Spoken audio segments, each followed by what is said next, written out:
WGPR Detroit HD2. You're watching WHPS, Highland Park, Detroit.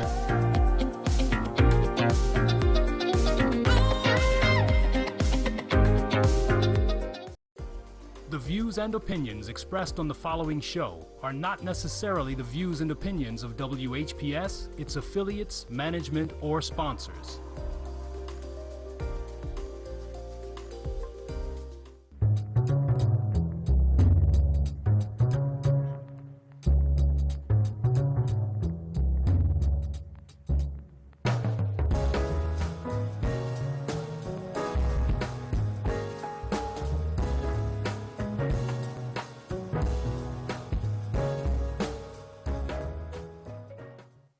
Well, good morning.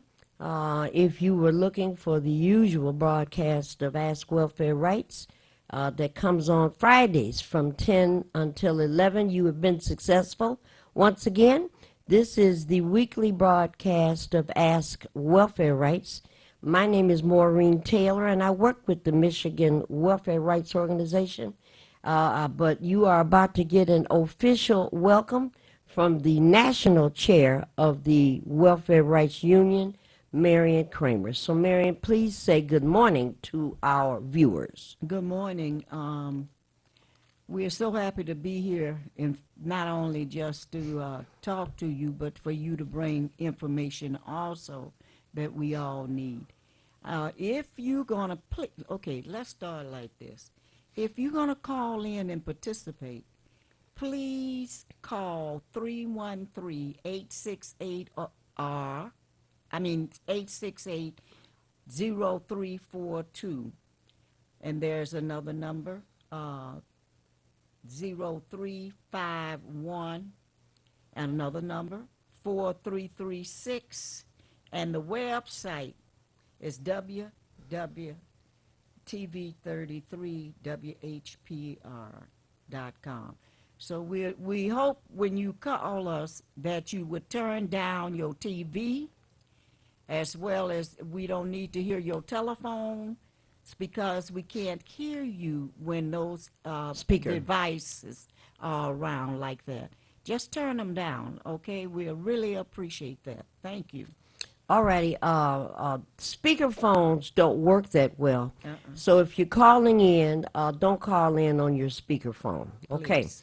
All right, this is March, and in March what we celebrate is International Women's Month. Caller, we'll be right to you.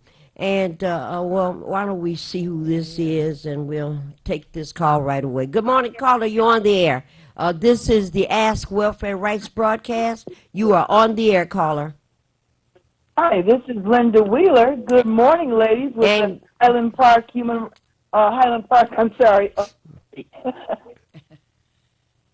Yes, we know who you are. You calling for the Highland Park Human Rights Coalition, and are you on your speakerphone?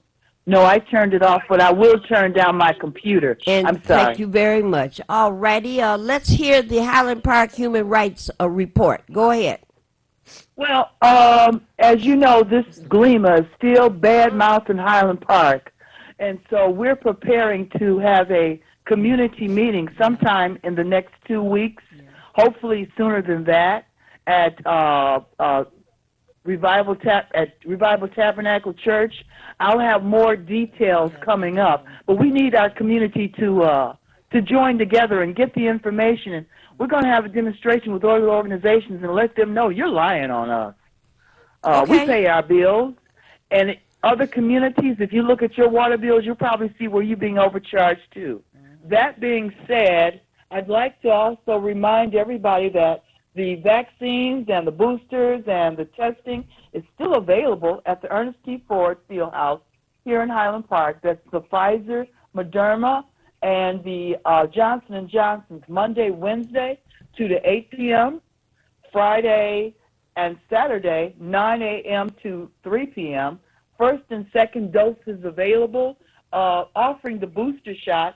Vaccines available for ages 12 and up. And the free COVID testing is Monday, 2 p.m. to 8 p.m., and Friday, 9 a.m. to 3 p.m.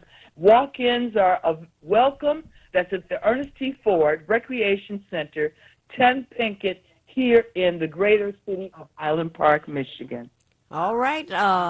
Sounds like everything in Highland Park is moving the way it should. We are aware of that Great Lakes Water Authority attack on Highland Park, talking about the reason all water charges in Michigan or in the Wayne County area that services 121 cities. The reason that those costs are going up is because the people in Highland Park will not pay their bills. And that was a lie, and that was an attack on Highland Park, and I'm glad to hear that Highland Park is stepping up, and I certainly can pledge to help and stand right with you. Thank you. Okay? The other thing is, you could see that the Great Lakes Water Authority takes a lot of money to do all that crazy talk on TV and in the papers and what have you. But the thing that they're saying too is going out to other. Now they have a couple of people saying, "You say our city is paying for water in Highland Park." Mm-hmm. You know, and they don't know what's going on. Mm-hmm. They need to understand and come to this meeting themselves and listen to what the Great Lakes Water Department is all about. Mm-hmm. Okay. So it's time. It's time. I told you that, Linda. I'm glad. Time to get 'em. Yes, you did, Marion. I'm glad. I've already called Marcus to arrange. I'm just waiting for him to call me back to arrange our meeting at Bishop Thomas's church. So I'm waiting for that phone call now. Marion, I got all my calling orders from you. All righty. Well, now, please keep us informed because we're going to want to know when that community session is going to be set up so we can come and support, okay? May I just bring one more tidbit to the Human Rights Coalition? We're also involved with the Michigan Department of Health and Human Services, their ambassador program about the lead in the water, because, Highland Park, we're still going through the lead pipes and lead in the water. And we had a Zoom meeting this morning. Marion couldn't make it, of course, because she had to come on to the station. I let everybody know, so you have an excused absent, Marion. But this is what I want to say. Marion, maybe you can clear this up for me. They always say that it's a difference between consumption and absorption. Good morning. Please accept a quick apology for being a couple of minutes late. I was on time, but someone else was a little slow this morning. But my name is Maureen Taylor, and I work with the Michigan Welfare Rights Organization. And if you were looking for the weekly broadcast of Ask Welfare Rights, we're here.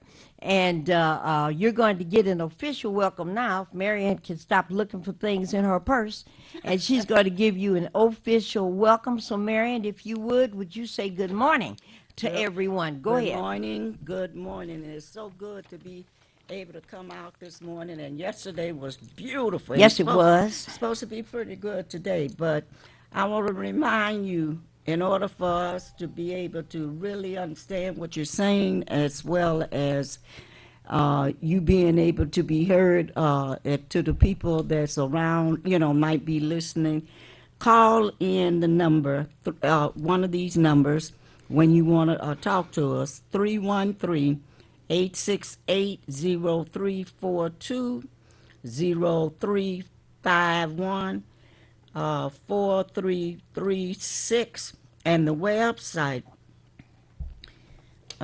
is TV33WHPR. www. dot. I always leave that off. I know. Okay, www.tv33 WHPR.com. So we hope that you will call in with information, and what's on your mind, and let us know what's going on in your community. All righty, doorbell, Tim.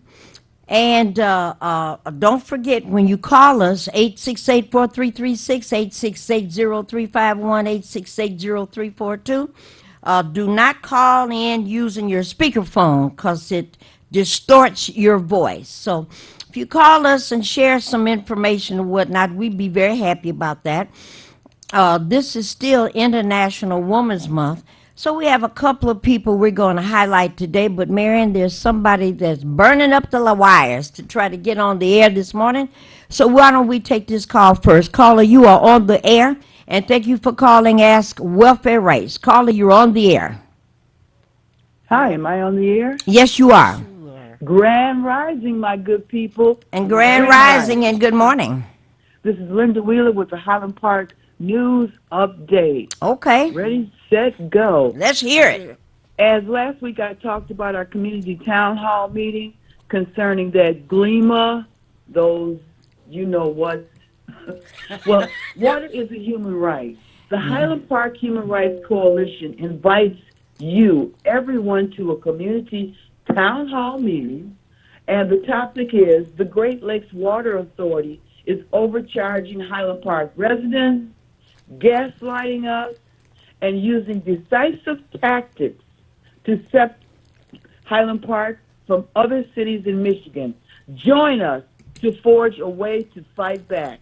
That's Friday, March the 25th, 2022, 6 to 7:30 p.m. at Soul Harvest Ministries here in Highland Park, 17 Church Street at Woodward Avenue. That's March the 25th, 6 to 7:30, Soul Harvest Ministries, 17 Church Street at Woodward Avenue. Community Town Hall. Everybody, come on. Let's get it together. Let's stand together. All right, this sounds like the event that is being organized to respond to the Great Lakes Water Authority attack against residents of Highland Park, as they have begun to successfully try to turn different communities against each other by blaming Highland Park and saying the reason other communities out of these 121 areas that are taken care of by Detroit Water, the reason that their water rates are going up is because Highland Parkers will not pay their fair share. So that's what this is about. So Soul Harvest Ministries, 17 Church Street near Woodward Avenue, and that'll be on a Friday, March 25th.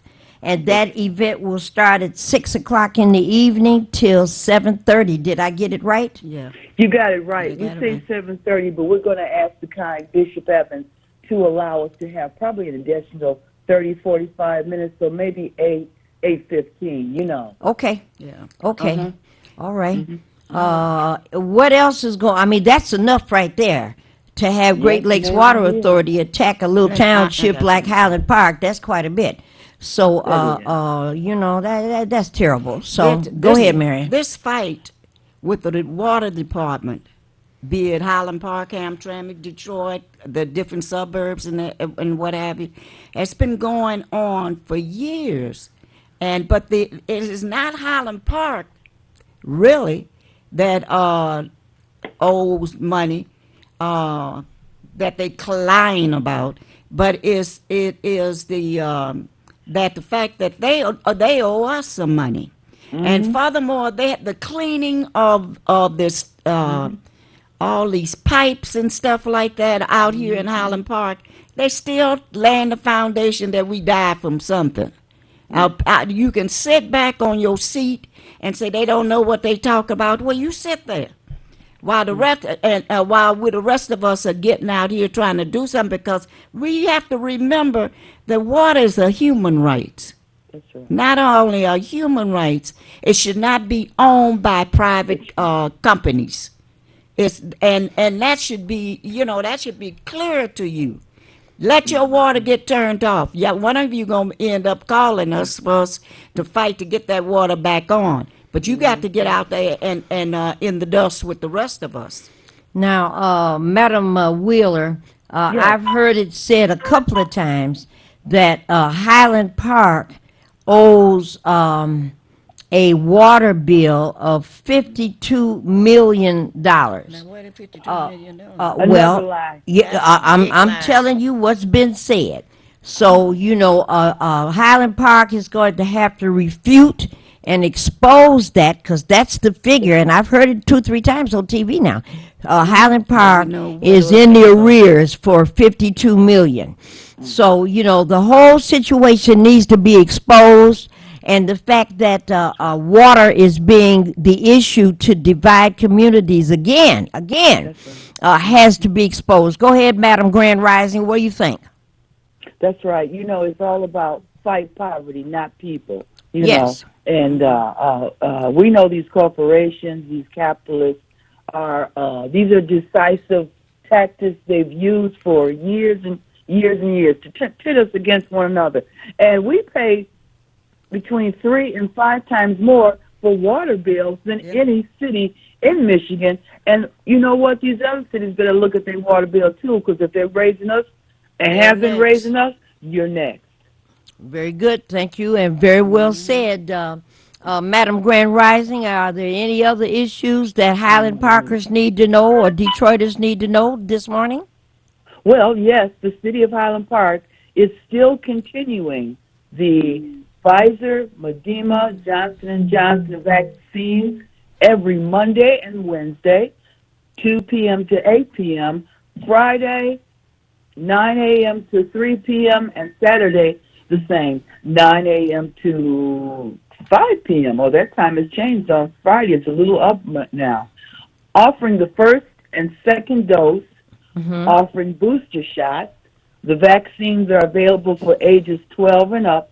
Free COVID testing, Monday, 2 p.m. to 8 p.m., Friday, 9 a.m. to 3 p.m. Walk-ins, welcome. That's at the great Ernest T. Ford Recreation Center, 10 Pickett, Highland Park, Michigan. This is in partnership with Mayor Hubert Yap, the state of Michigan, Wayne County Health Department, DA, and Stay Detroit Clinic. That's at the city of Highland Park. Come on and get your Pfizer, your Moderna, your Johnson & Johnson vaccines, your boosters, get your COVID testing, you get your shots. Come on and get suited up, because this is a new variant I heard called BA.2. Yep, It's in China. It's already here. it's already here. And I hear this strain is even more resistant than we've ever seen, Don't fool around. People are still dying of COVID. People are still getting infected with COVID. And just like Ms. Linda says, there's a new variant that's already in this country. I looked at the numbers last night. 23% of all the folks diagnosed with this COVID contagion have this new variant. And by tonight, it'll be more than that. So go get those shots. Go get that booster. And if you don't and things happen to you, we just going to keep you on our prayer list. That's all we can do. Okay, dear. This is the BA2. Yes. And they say by winter it'll be a BA3. Yes. Which has so many, what can I say, so many diseases attached to it. I don't even want to bring them on air. Yes, you're right. You're right. We have to be proactive or something bad is going to happen. Because you have to understand that that virus is, at the point now of creating not only more virus, but what we have to think about is more and more people going to die. Die every day. Every day. Every day. Somebody passing away every day. Yeah. And, we got to be concerned about our neighbors and what's going on. Right. Madam Grand Rising, anything further from the Highland Park news station? You. Last but not least, Go right ahead. Sonny's Neck Bones. Sonny's Neck Bones. Okay. Home of the neck bone grilled cheese sandwich. You can get a beef neck bone, pork, and turkey. You must call the place in your order. That's 248-257, 0474. I'll repeat that. Call or text in your order at 248-257-0474. That's at 16455 Woodward Avenue in the great city of Highland Park. Sonny does these neck bones Thursdays, Fridays, and Saturdays, 11 a.m. to 7 p.m. And I'm going to tell you, it's some good eating. I ain't mad at you. Sonny's Neck Bones up on Woodward. Sounds like a Yep. plan. Yeah. Thank you very much, Grand Rising. We will expect you to give us a call again next Friday to update us on anything else we need to know. I've definitely got to call next Friday because next Friday is the 25th. It And is. that's our community meeting at 6 p.m. on Sounds this like a plan. Dreamer. These, I don't even have a word for them. Yes, I you should do, say but you evil, can't but say it evil on the is air. soft. Yeah, you got a word for it, but you just can't say it on the air. And thank you very know much. What you say. All righty. And thank you so much. You're welcome. All right now. Mm-hmm. Good night. Caller, you've been so patient. Thank you for waiting, and thank you for calling Ask Welfare Rights. You're on the air, caller. Happy Friday. I'm going crazy. Okay. Well, You join mean to tell everybody me else. that they trying to say that Highland Park owes over $50 million in a water bill? Yes. Please. I guess the water in... First of all, they want you to pay for poison water. That's right. Now they want to lie about how much you owe them for the poison water. The list goes on. Yeah, the list go on. Let's look at some of the things. Let me ask some questions of you, Maureen. Okay. And our listener on the phone, and that is,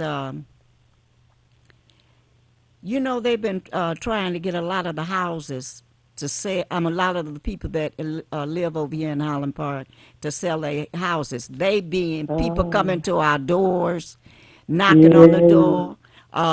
Would you like for me to get you to check your house for when they check in your house? Inspection? They trying to get the value of your home. Yeah, the value of your house and what have you. It don't take me long. I say, go. When the guy said that, I say, go to your house and do it. Where do you live? You know, and they call all day long. Would you like to sell your house in Highland Park? You know, something is behind that. Yes, It yes. sounds like some solicitation to take over the land and the property. That sounds about right, and we taking over. Oh, yeah. And it sounds like this is something that's not new. We've heard this before, Highland Park, knocking on the Detroit. door, trying to figure out if you want to sell your house.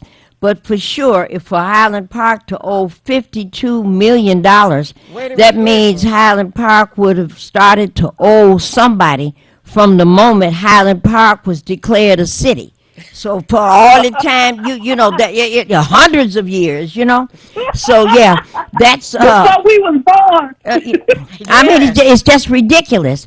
But you know, they have access to the airways, and they're able to say those kinds of things. So I'm glad that there's a meeting next Friday to contest that. Go ahead. And should you have friends in the neighborhood, what have you, if they live in the neighborhood, they need to be at this meeting.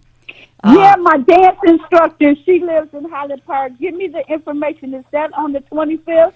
25th, which is next Friday. The address is 16. I wrote it down, and now I don't see it. Where's the church at? Is it a church? Oh, here it is. Here it is. Yes. Soul Harvest Harvest. Ministries. Right Soul there on Harvest. Harvest. It's at 17 Church Street, at corner of Woodward. 17 Church 17 Street, Church. and it starts at 6 o'clock a week from today, 6 o'clock in the evening, till about 7:30 or maybe a little bit longer. Next Friday. And we're trying to tell people too in the you know, the people that live in the suburbs around us and what have you. I mean, and that's poor people. You know, you need to be at these meetings also, because to me, and I said it to folks before, this is nothing but outright war on us. Very good, caller. So that's 17 Church Street, corner of Woodward, Yes. Soul Harvest Ministry, 6 That's right. p.m. Friday, March the 25th. I will definitely shoot this information through the Texas for my instructor so she can tell her neighbors as well. Okay, Caller, thank you so very much, and everyone Attack else should on share that. Highland Park, I'm going to tell her, attack on Highland Park Water Department. Okay. on their water bills. That'll be the truth. Caller, thank you for Okay, I'll sharing check that on the information. Thank you so resident. much. Okay, thank you for the information. All right. Mm-hmm. Thank you, caller. All right. 868-4336, 868-0351, 868-0342. Marion, you remember when we first started coming here, it was over, almost 20 years now. And our first engineer, one of our first engineer was Dion. Dion, look who's sitting over there. Is that who that is? That Dion, All righty, the children have come back to roost, and now they got all these skills and everything, right? So, all right, Marion, this is still International Women's Month, and I thought it would be a good idea for you to give us some information about your mom. So why don't you take a few moments to tell us a little bit about Medea? So, yeah. My dear Maureen used to, every time she'd come up here, Maureen run over there. You got a red dress? Mm-hmm. We're going out tonight. So, but my mother was a start off beautiful, with her name. beautiful woman. Her name was Viola Bernard, and she and her brother. She come from a family of 2 children. And we would, in Louisiana, and Viola was taught how to work, and not only how to work, she was taught how to fight for the benefit of people in the community and all, and Viola used to be, and the thing that comes to mind is, in Dallas, we had to be rushed to Dallas at one time. They put us, they put our situation in a deficit type of situation. But I think I've told that story before. My mother got to Dallas, Texas with my grandparents, who was also a part of the people went to Dallas at that time. She went out and got 2 jobs, Maureen, to help with the family and also to make sure that we were in school and Viola was always doing something. She made sure we were in church every Sunday. And what happened, she and my grandmother, and it was nothing that people couldn't, that she would not participate. Yeah, she had a principle, and that she would make sure that people had stuff for the holidays. She and some of her friends. And we had a lot of people in our community. And she would tell kids, go get your friends. We're gonna have the swimming pool open down at the park. And my dear would stay up right out there with and because she was a good swimmer too, and make sure that those people understand that this swimming pool, who at that time the whites didn't want you in that swimming pool, that this was for all of us, everybody. And if you don't like it, go find yourself your own pool. And there was the Mississippi River right there. It was she was a wonderful woman. Wonderful. And until her death, she was still trying to do stuff for the people. And she was a real estate agent. Mm-hmm. And she would make sure when she go to those houses, she watched to see what was hidden, in sense that, it wouldn't be put on the new property owners. Owners. And a lot of real estate people didn't like her because she was right up in their face when they tried to tell her, you shouldn't do that. She said, I'm not going to let somebody move into some junk. And so, she became she was known in Dallas, in our community, surrounding community. And, and it's not a day that you don't miss her. But we want to say and lift the name then of Miss Viola Bernard as we say something. Bernard. You said Viola Bernard. Yes, that's her first husband's name. Oh well. And it was her name from her parents was Viola Hill. Viola Hill, who became Viola Bernard. All righty, and we're going to lift her name as we talk about folks who are important in our lives as we celebrate International Women's Day. And Medea, we're going to celebrate and think about her name. Caller, you've been so patient. You are on the air, and thank you for calling Ask Welfare Rights. Caller, you're on the air. Good morning, ladies. And good morning. I have a question. Yes. I found out not even a week ago that my landlord is selling all his properties. And they're going really fast. Like my neighbors went already, and he posted hers 5 days ago. I found out about a program called NACA. Have you heard, do you know anything about that program? Yes, the National Association, and I forgot what the rest of the letters stand for. It's a organization that has certain kinds of resources and mostly training to help folks that are trying to make purchases of properties. Now, I don't know, do you have access to a computer? Yes. Did you look it up online yet? I did. They scheduled me for a program, Okay. my first Zoom meeting next Saturday. Okay, make certain that you have a pencil, ink pen, and a notebook, because there's a lot of information that is going to be shared with you. Now, is your interest, you're trying to make a purchase of your property from the landlord? No, I'm just trying to purchase Just trying to get the something. information. Yeah. Okay, take the welfare rights number as well so we can talk with you about this a little bit offline. 313 I have your number. Okay, give us a call Monday through Friday, and if we're not there, leave a message so we can call you back and give you a few more details about that NACA program, okay?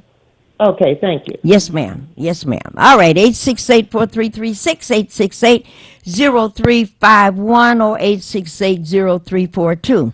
I brought some notes in today, and let's see. In 1894, there was a couple that got married. I know them. And the couple, you don't know them.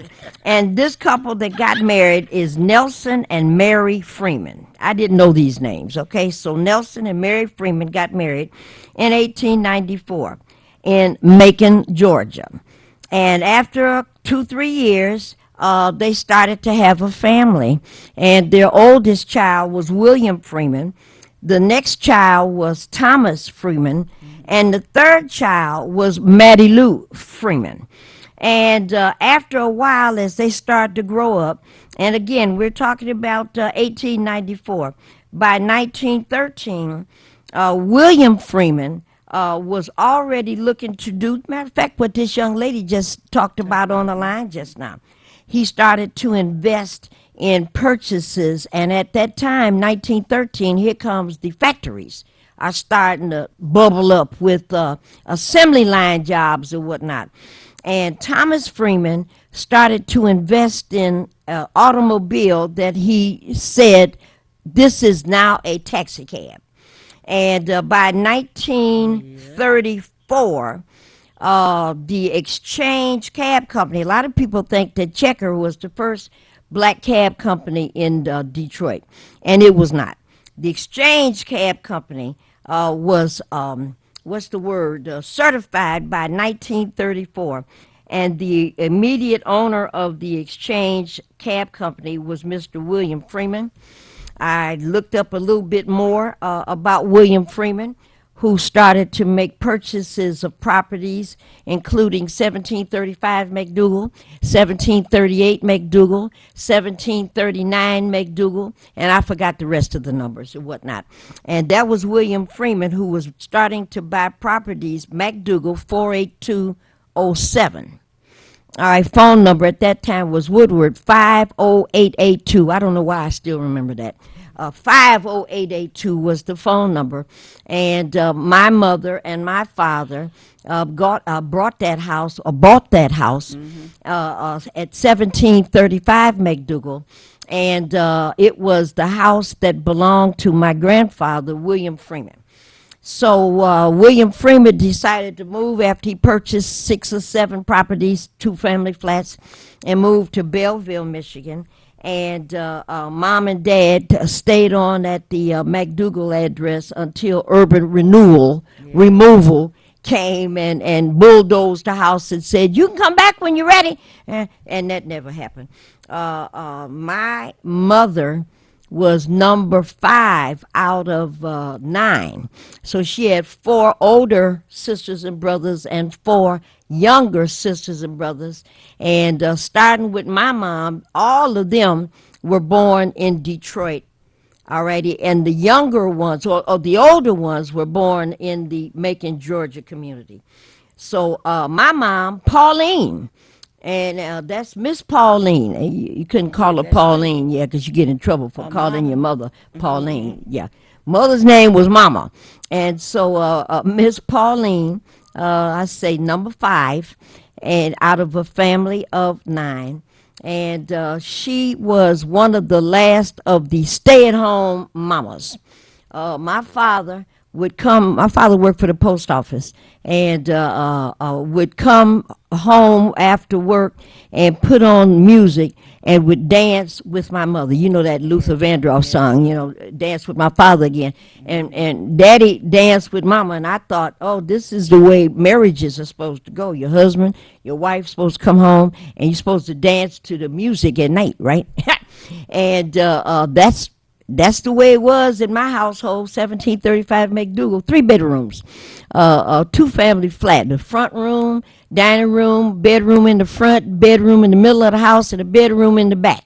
And that's the way I thought everybody lived. No. So now I bet Mary say no.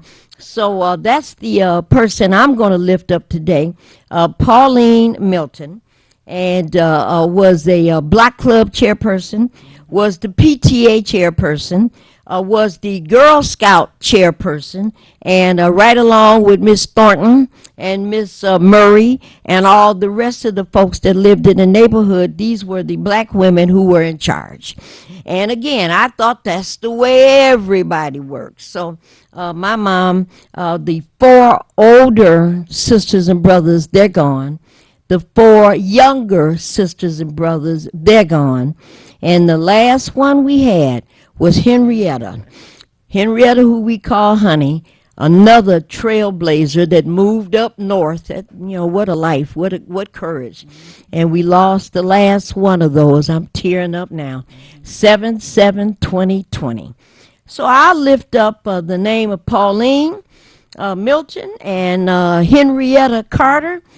From my family and from my background and whoever I am today, especially Honey, all these bright colors and everything, that's where I got that from. All right, Willa Mae and Phyllis and the whole 9 yards. So as we go forward with the rest of the information that we need to know about in terms of International Women's Day, I'll lift up the name of Pauline and Henrietta and Phyllis Freeman and Willa Freeman Holland, which were the ladies in my background that showed us, all the girls in the family, how to go to college, how to get dressed up, and tan is beautiful, but bright green and electric blue is better. That's where we learned all that stuff from, and we're carrying on that tradition. All right, we got sad news. Marion, we had to send Sandra Simmons back. Yes, Charles's wife. Charles and Sandra got married in 2007. Baba Charles, and they got married in 2007. It's been about 3-4 weeks now ago that Sandra had a heart attack on a Saturday and did not survive it, and sometime that Sunday she joined the ancestors, and we sent her to the ancestors with a African homegoing service at the Greater Messiah Church up on East Grand Boulevard just a couple of days ago. And the place was packed, and it was a beautiful service. If you can say there is such a thing as a beautiful service. But all of us are still shocked and so very sad that we had to send Sandra back. And I know, boy, a lot of people that were at the the viewing, and then the next day, a lot of people that were at the homegoing, there wasn't a dry eye in the place. There was a young woman at the homegoing that sang a song, "He Knows My Pain, He Knows My Name," and this young woman could sing, Marion. I'm telling you, when she started singing, was not a dry eye in the place. So we were out doing our shea and everything else, but what a voice she had. So we want to always lift the name and the memory of our sweetheart, our sister Sandra Simmons. And a minister. You know, and a minister. I forgot, that's right. You know, Reverend Sandra Simmons. And we want to lift her name as we send her back to the ancestors for a little while. One thing about Sandra was very ill, and I don't know where she get all the energy from. And was always, if there was a demonstration, she was out there. And praying for not only the demonstration, go right, but, never stopping, and making sure that she and her husband were part of all that. Let me say that Charles Simmons, I've been knowing him for years and years. His sister and mommy and them, live over here in Holland Park. And Charles and General were really close together. They went to Cuba together. They did a whole, Charles used to be in our house, look like, go to his sister's house, then come to our house for years. And when he, Maureen, we kept watching, he told us about Sandra. And when we saw Sandra, we thought she was a beautiful young lady, and like I said, Charles was there all the time, not all the time, but at least twice in a week. And after they got married, which was a beautiful wedding, Wasn't it? after they were married, I pulled Sandra to the side and I said, "Let me tell you about this man." Charles be usually at our house. He'd be around at his sister's house and everything like that. But once his eyes were put on Sandra, He didn't visit as often. and we didn't see him as often. Yeah, he didn't visit as often. Because she, and I don't blame a him. good partnership. Good part, yeah. And I know we're gonna really miss Sandra. For a long time. Long time. She Yeah. really fought for the class. She really stood out for you as well as the people in the community. You need to stand up now and help preserve what Sandra was a part of. That's right. So it hurts to give her back. You got to give her back now, And goodness. every week we've had to tell y'all we done lost somebody. And here's another one. Yeah, another. Oh, Just dear got a Lord, call dear Lord. yesterday, and we knew this was coming.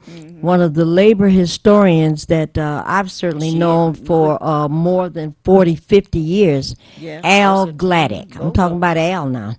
Al Gladdick, that was from the Vietnam soldier era. And Al was a soldier in Vietnam and did service at a base camp in America and was sent to Germany and had some experiences that he was able to come back and let us know some of those experiences at that time. I didn't know Al then. He was hired at Chrysler and became a committee man. And Al was a white man and loved by all those folks on that shift.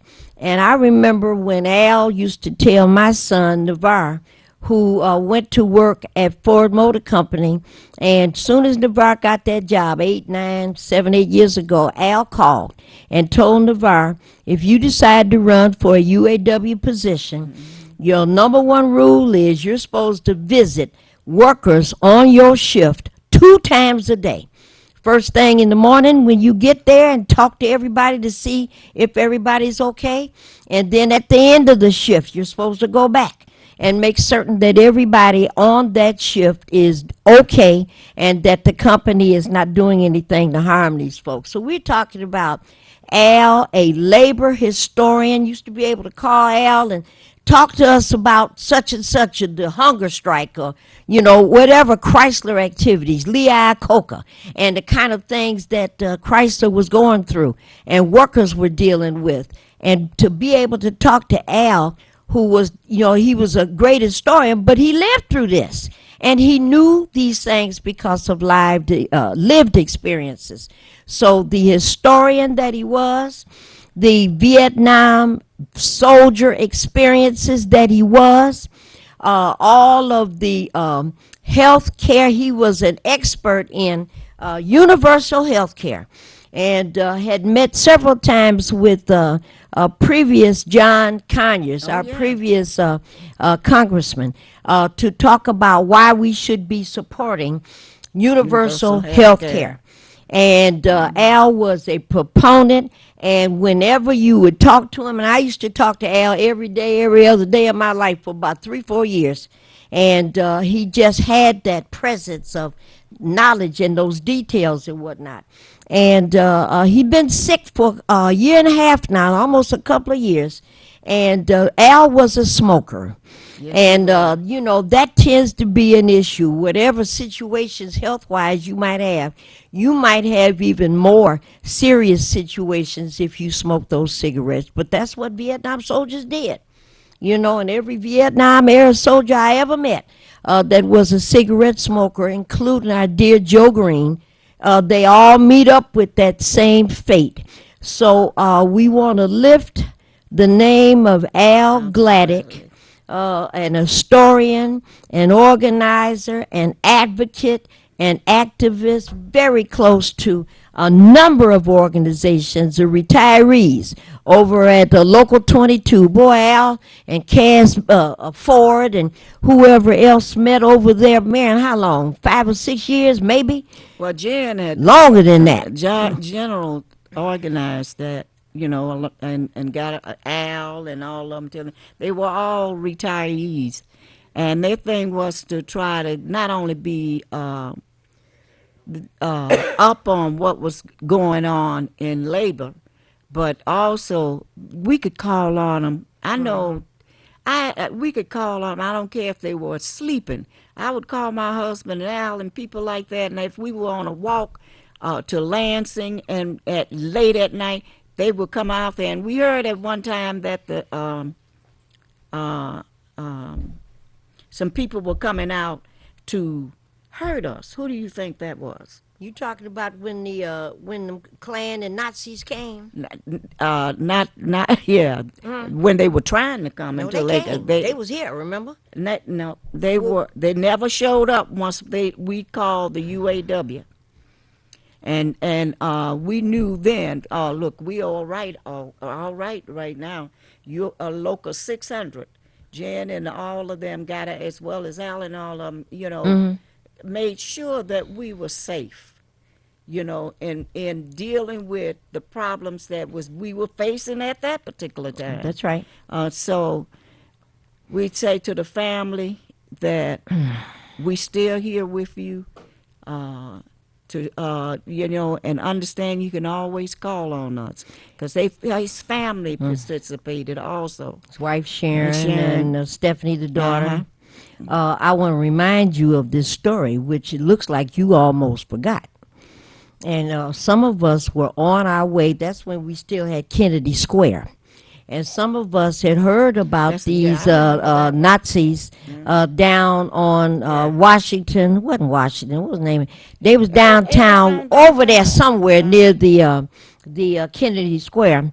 And Teresa Scott and I were standing on one corner, and Jen and Al was over at this other corner when these Nazis came by, and they started beating the dog stuff out of them, throwing them, bam, bam, and throwing them on the ground. Well, what happened was that they were both smokers, remember? and they started leaning on the building, talking about we tired, and hitting with one hand. Wait a minute, you can't be starting no fight out here with 5 or 6 or 7 people, and you talking about you tired. So Teresa, Alonzo was there, remember? And Teresa and I went and got, there was a whole bunch of single people and homeless folks and whoever else on Kennedy Square. We started talking. The Nazis are over there across the street. Yeah. We got UAW workers over there fighting for to get rid of these Nazis and these Klan people that out there using the N-word and all this kind of stuff. And people woke up, what? See them over there? And they ran over there and started beating the daylights out of whoever was left. And that was right up until the time the police came and started to make certain that the Klan and the Nazis wasn't going to get killed, because it was almost like that. But that was Al. That was Jen and Al over there on that corner. Maybe 2 or 3 of them were trying to get Alonzo across the street, and one of them guys hit Alonzo in the face with a bottle, and it broke his glasses all in his eyes and everything. It was a mess. And it was Teresa, and that started that campaign and that agitational conversation. We have to get some help. Look at them over there. It was you and You know? Teresa that went down the street. Yeah, we went and got us some help because we needed that help at that particular time. And I think that was about the last time we saw Klan and Nazis coming to Detroit talking stuff. They got whooped pretty good on that corner. And I don't think I've seen them. What's that preacher that comes from Florida? And he come all the way past everything else and try to go to Dearborn, white guy, and try to talk about how I remember you remember? that. I remember that I guy. remember And yeah, some things were said to him, and they knew his address and some other stuff, but he didn't stop coming too. Especially when we found out that he had 2.5 members of his church. Reverend somebody with 2.5 church members. You know, go home, stay away from us. You know. So wanted to say something about Al Gladdick, Gladdyck, who meant so much to so many of us, and we just cared for him.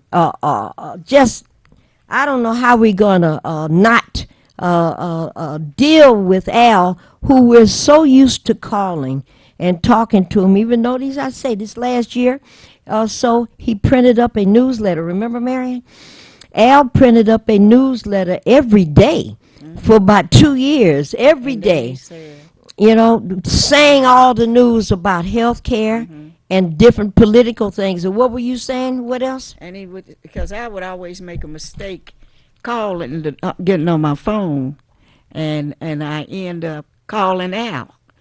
He said, "Are you calling me?" I said, "Well, I got you on the phone now. Let's talk." But Newsletter, boy. that's the good people that not only love their family, but they love being out here for your benefit. Fighting for social justice. And you know, you need to take a step also.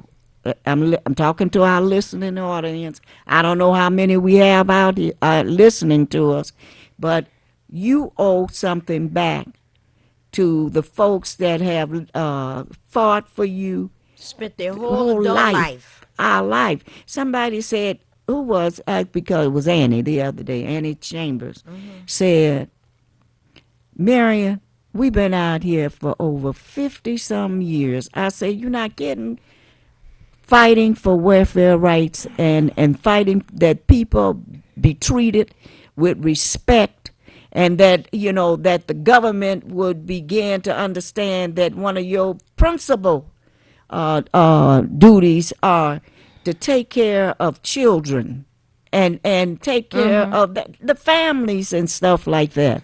That's not to say that people without children and stuff should also. But you know, we got to change this. I'm saying it now. We got to change this society. Yeah.